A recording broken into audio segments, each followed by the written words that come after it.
Se você chegou até esse vídeo é porque você tá querendo escrever um livro, né? E aqui eu vou te ensinar o passo a passo pra você construir o seu primeiro livro. E assim, escrever um livro é um processo muito longo, é um processo que exige muita dedicação até a tão sonhada publicação. Então vem comigo que eu vou te ensinar 10 passos pra você não errar na construção do seu livro. Oi gente, eu sou Ana Barros, sou aluna de pós-graduação em formação de escritores no Instituto Veracruz, sou mediadora do Clube do Livro Contemporâneas. Pra saber mais dele, vem aqui na descrição. E sou... O que mais eu sou? Não lembro.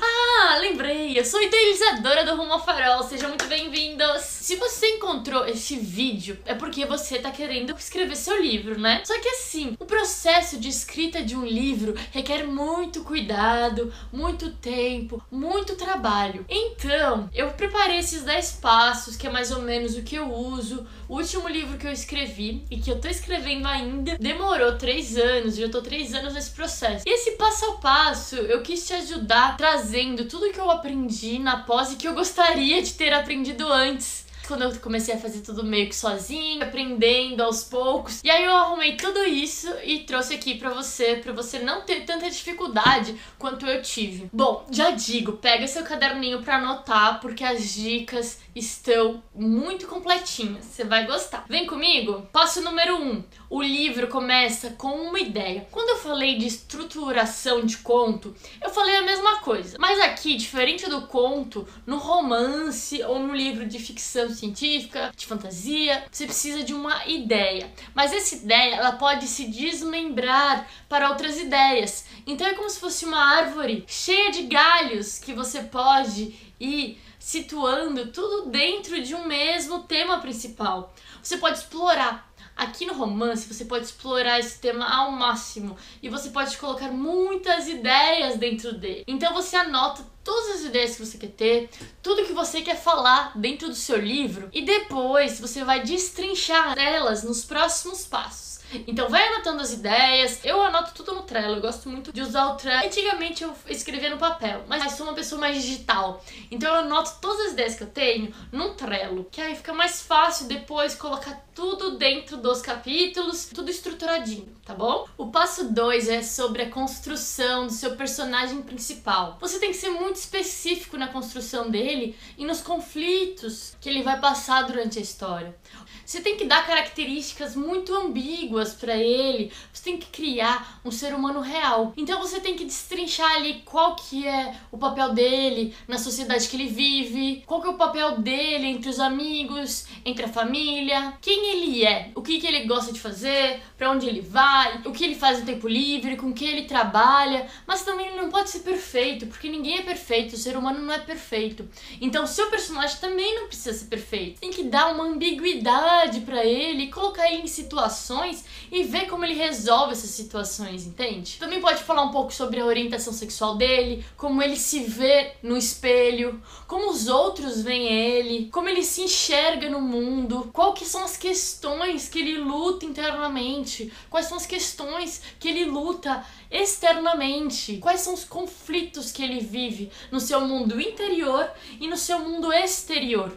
Você tem que completar uma tabela, escrever no seu caderno tudo sobre ele, o nome, idade, onde nasceu, onde cresceu, onde viveu, como são seus pais, qual é a sua classe social, sua condição financeira, quem são seus amigos, quais são seus hobbies, de quem que ele é fã, que músicas ele escuta. Tudo, você tem que deixar ele bem completo. Então é isso, anota tudo isso, pode ser no Trello, pode ser no caderno, como eu já disse. Eu gosto de anotar tudo no Trello, mas você pode anotar no seu caderno, você pode escrever à mão. Coloque o seu personagem pra viver, dê vida a ele. O passo 3 é a estrutura do universo. Onde essa história se passa? Em que período de tempo essa história se passa? Em que país essa história se passa? Porque assim, uma história que se passa no Brasil é muito diferente de uma história que se passa no Marrocos. Então você tem que decidir quando, onde e como. Porque assim você consegue trazer características de cada período de tempo, de cada lugar, pra dentro da história. Assim a história vai ser real. E mesmo se você queira criar um universo novo, esse universo tem que estar cheio de características especiais, porque o seu leitor tem que entender aonde os personagens estão posicionados dentro desse universo. Por exemplo, uma história que se passa nos anos 50 usam roupas muito diferentes de uma história que se passa no século 20, muito diferente de uma história que se passa no século 21, entende? Então, até quando você vai escrever o vestuário, quando você vai escrever o jeito que ele fala, quando você vai escrever o modo como ele se comporta em sociedade, depende muito de como esse universo está estruturado e quais são as regras desse universo. Você precisa ter as regras do universo bem construídas, principalmente se você vai escrever alguma coisa de fantasia, de ficção científica. Esse universo novo que você está criando tem que ter regras muito certas. E se você não estiver criando um universo novo, você estiver usando um universo que já existe, você tem que saber as regras desse universo, as regras sociais desse universo,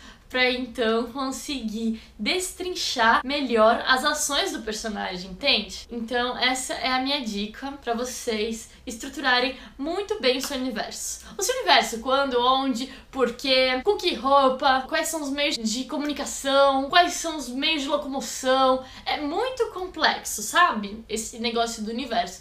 Então foca nisso, escreve sobre isso, viaja nisso, sabe? Eu tô querendo escrever uma história que se passa numa sociedade anarquista feminista. Então, pra eu escrever essa história, eu sentei e escrevi um conto só apresentando essa sociedade, mesmo que eu não vá usar isso no romance. Mas eu escrevi como eu quero apresentar essa sociedade pra eu saber. É muito importante que a gente saiba com certeza o que a gente quer mostrar, entende? O passo número 4 é para você pensar nos seus personagens secundários. Você tem lá o personagem principal, que é todo complexo, é todo humano, e é ele que vai aparecer mais. Mas também, no romance, você vai ter os seus personagens secundários, que também vão ter histórias. Que eles não podem ser meros coadjuvantes, eles têm que ter suas próprias questões, as questões têm que ser exploradas também, só não podem extrapolar as questões do personagem principal, porque tudo que você abrir no seu romance, você vai ter que fechar no final. Então deixe bem claro quem são esses personagens, quais são as questões deles, como eles vivem em sociedade, como eles conversam com o personagem principal, qual que é a importância deles na vida do personagem principal. Assim, você pode ter mais que um personagem principal, você pode ter um, dois, você pode ter muitos personagens secundários, mas você tem que definir muito bem qual que é o papel dele na vida dos personagens principais, como essas histórias se interligam, como as questões de cada um vai estar dentro da história. E tudo tem que ser fechado no final, entendeu? É isso. O passo 5 é para você pensar no conflito dos seus personagens. Conflitos que podem ser tanto externos quanto internos. Por exemplo, no livro Mrs. Dalloway, da Virginia Woolf, toda a história é baseada no conflito interno da Clarissa Dalloway. Tudo que ela passa durante essa festa que ela dá. E também de outro personagem, o Septimus Smith, que ele tem um estresse pós-traumático que ele passou na guerra. Então as questões interiores dele é o grande conflito do livro. Assim como as questões da Clarissa Dalloway em relação à sua vida burguesa. Isso é um exemplo de conflito interno, mas você também tem exemplos de conflito externo. Por exemplo, em Harry Potter. Por exemplo, em Harry Potter. O conflito externo, claro que tem as questões do Harry lá, mas basicamente o conflito da história é a luta do Harry contra o Voldemort. O Voldemort quer matar o Harry. Isso a gente sabe desde o começo da história.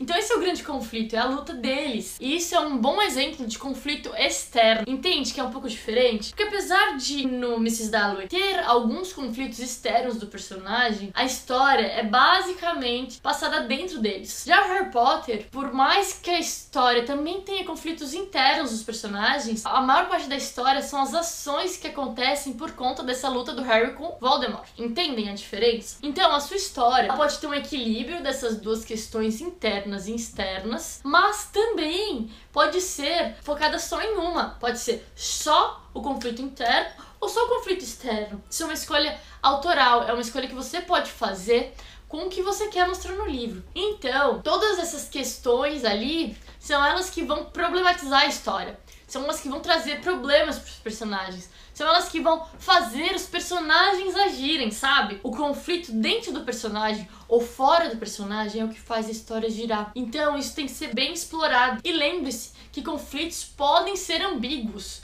Eles podem ter conflitos que batem entre si, desejos que batem entre si, vontades que batem entre si. Então, anota essas ideias, anota quais são os conflitos do personagem, o que ele tá passando, pra você depois conseguir colocar tudo na história do jeito que você quiser. Bom, o passo 6 é também um passo muito importante. Eu sempre falo, esse passo é muito importante, isso é muito importante. É porque tudo que eu tô falando aqui é muito importante. Todas as coisas se unem pra criar um livro que tem todos os passo a passos bem orientados. O passo número 6 é pra você escolher seu narrador. Tem vários tipos de narradores. O primeiro é o narrador em primeira pessoa, que tá sendo muito usado nas narrativas contemporâneas. O eu, a história do eu. Isso é muito comum, né, no mundo que a gente tá vivendo, né, o eu. Mas existe uma grande variedade. Por exemplo, nos livros que eu falei que eu li na pós, tem o Torturado, que são narradores em primeira pessoa. Mas também tem narradores em terceira pessoa, como, por exemplo, Temporadas de Furacão, que é toda em terceira pessoa. E Fluxo de Consciência, que é uma coisa muito do começo do século XX, Virginia Woolf, James Joyce. É uma coisa que você pode continuar usando.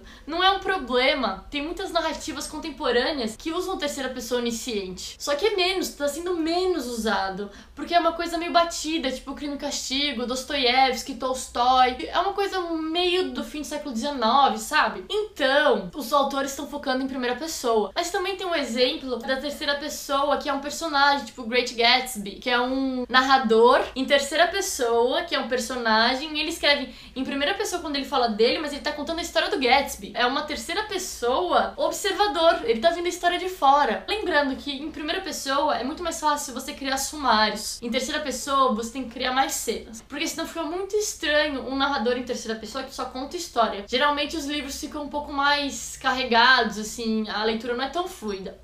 Então você tem que saber qual narrador você quer escolher, porque assim, um exemplo, Dom Casmurro, que é em primeira pessoa. A gente não confia no Dom Casmurro, a gente não confia no Bentinho contando a história dele, porque é em primeira pessoa, então é a verdade do personagem. É o personagem contando sua própria história do jeito que ele vê. Em terceira pessoa, quando é onisciente, o narrador tá contando a história que ele sabe. Ele pode focar na onisciência de um personagem só. Ele pode estar contando em terceira pessoa e só saber o que o personagem principal que ele tá seguindo sabe. E ele não sabe de outras coisas. Isso é muito comum também. As Temporadas de Furacão é assim. E você pode escolher o terceiro narrador que vê a história de fora. Eu, quando escrevi o meu livro, Uma Mulher Quebrada, eu não sabia, não tinha noção de como eles funcionavam.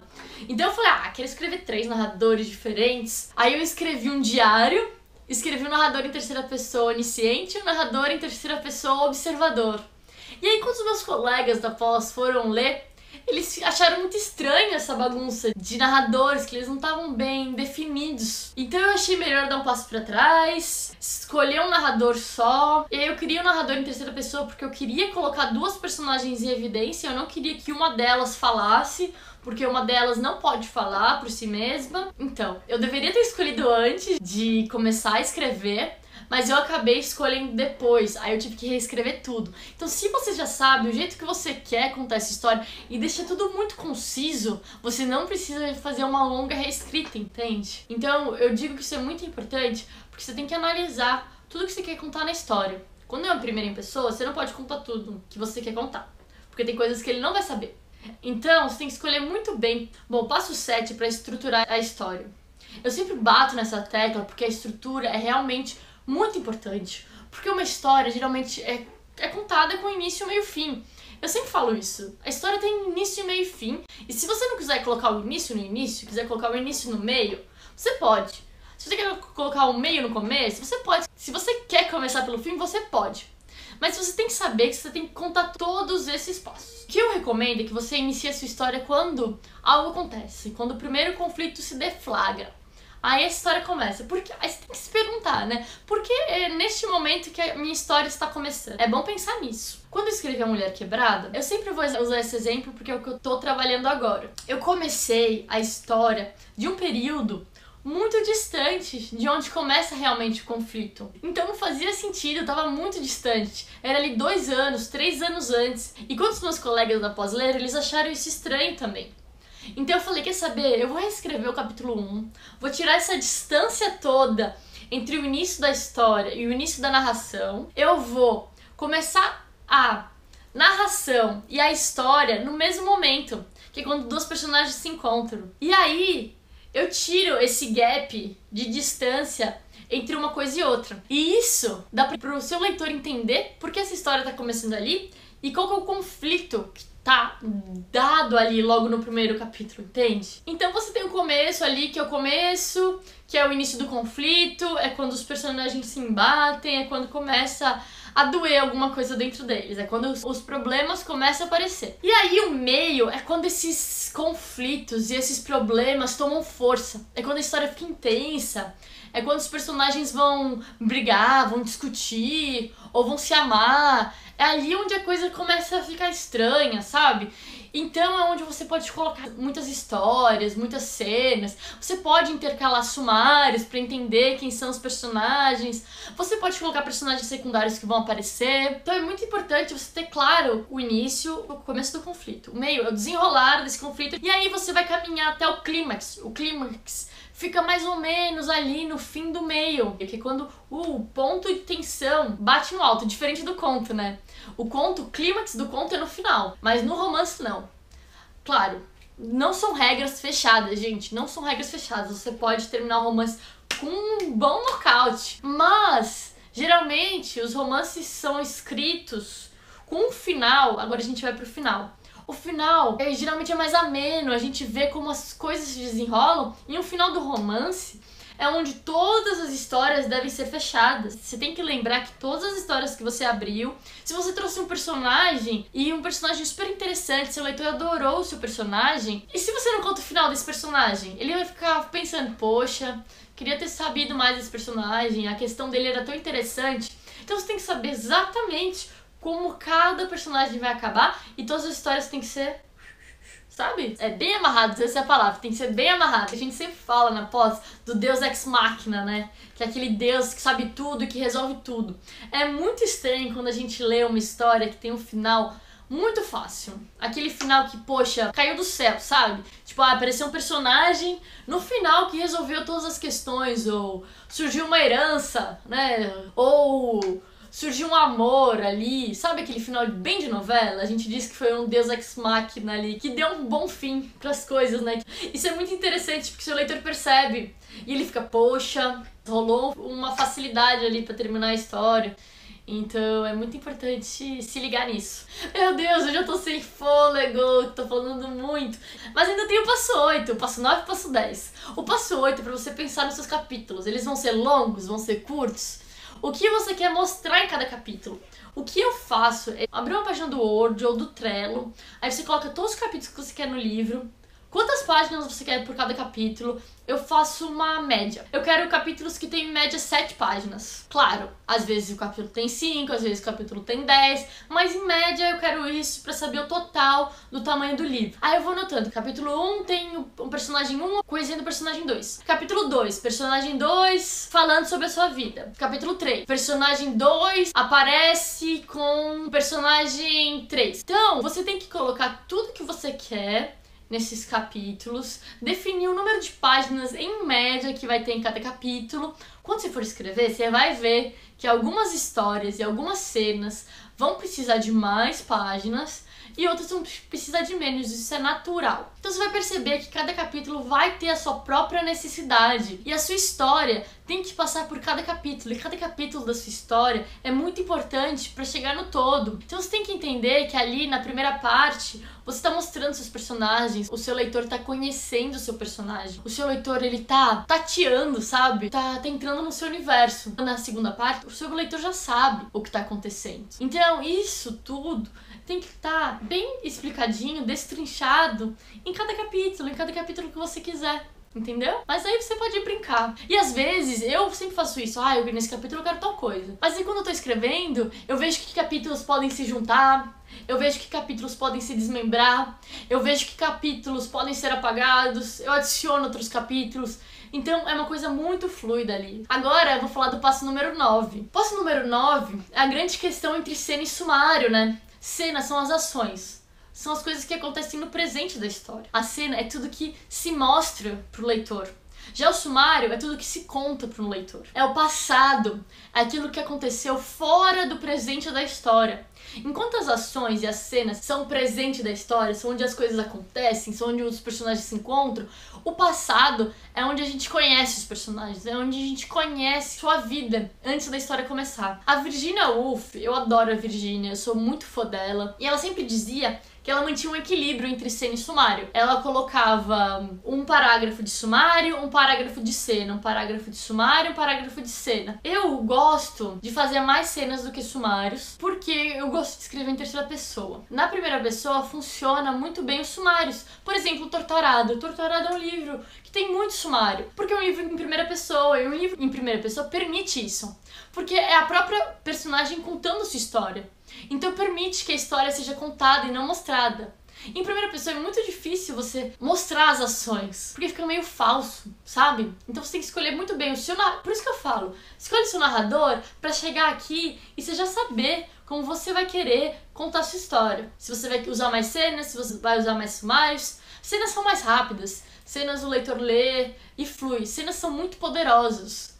Mas você também pode escrever livros com sumários poderosos. Então, tem muita gente que fala, mostra a história em vez de contar. Depende, sabe? A gente não pode falar que é uma regra, porque depende muito do seu narrador, depende muito do que você quer fazer com a sua história, depende muito de como o seu personagem lida com a própria história que está sendo contada, sabe? Então, você tem que saber todos aqueles passos antes pra você saber se você vai usar mais cenas ou mais sumários. E nada é uma regra. Que nem eu disse, Torturado tem muito sumário. E é um livro incrível, é um livro Guia Jabuti. Então não se prenda nas cenas. Foque no que a sua história pede. Foque no que você quer pra sua história. Chegamos no passo 10, é o último passo. E é aquele passo ali que é um bônus, sabe? Porque você só vai usar ele quando você começar a escrever. Se bem que se você já sabe bem do seu personagem, você vai sacar o que eu tô dizendo. Que são as especificidades. Você não precisa falar que seu personagem é fã de esporte. Você pode mostrar ele jogando algum esporte, ou ele assistindo algum esporte, torcendo. Você não precisa falar que o seu personagem é apaixonado por fruta. Ele adora fruta, adora comer fruta. Por que você não mostra ele comendo uma manga e se saboreando com a manga, entende? As especificidades são muito importantes, porque são elas que tornam a história real. Eu gosto muito de colocar gostos musicais de cada personagem, porque isso define muito bem quem é cada personagem. Por exemplo, eu tenho uma personagem, a Angela, que ela adora o David Bowie. E eu tenho uma outra personagem, a Hilda, que ela adora música clássica. Ela toca Schubert, ela toca Beethoven no piano. Então, você tem que escolher essas especificidades. Eu tenho uma personagem, a Nina, que ela adora documentário sobre a princesa Diana. Ela adora documentário sobre a realeza. Isso diz muito sobre ela. Ela conta caloria, sabe? Então você tem que ser bem específico quando você fala das suas personagens. Cada especificidade, cada gosto, cada gesto único do seu personagem é muito importante. Eu tô falando muito aqui sobre isso, mas cada pessoa chora de um jeito, cada pessoa lê de um jeito, cada pessoa vive de um jeito, cada pessoa tem suas próprias vontades. Então se você colocar coisas muito generalizadas, a história e seu personagem não vai parecer real, vai parecer um estereótipo, e você não quer que ele pareça um estereótipo, a não ser que for uma escolha autoral, um personagem ser um estereótipo, isso pode também. O que você não pode é colocar todos os seus personagens estereotipados. Eu acho que é isso, esses são os 10 passos que eu utilizo antes de começar um romance. Eu vou começar um romance novo agora pro TCC da pós. Eu estou animada, eu vou tentar registrar um pouco como vai ser meu dia a dia escrevendo esse romance novo, que eu acho que vai ser uma fantasia. Estou testando fantasias, tá bom? Então me diga se você gostou. Me deixa um comentário dizendo que você gostou, isso é muito importante. Curte, dá um joinha, já se inscreve, todas aquelas coisas, sabe? Tem dicas de livros que eu gosto muito de escrita na descrição, tem muita coisa na descrição.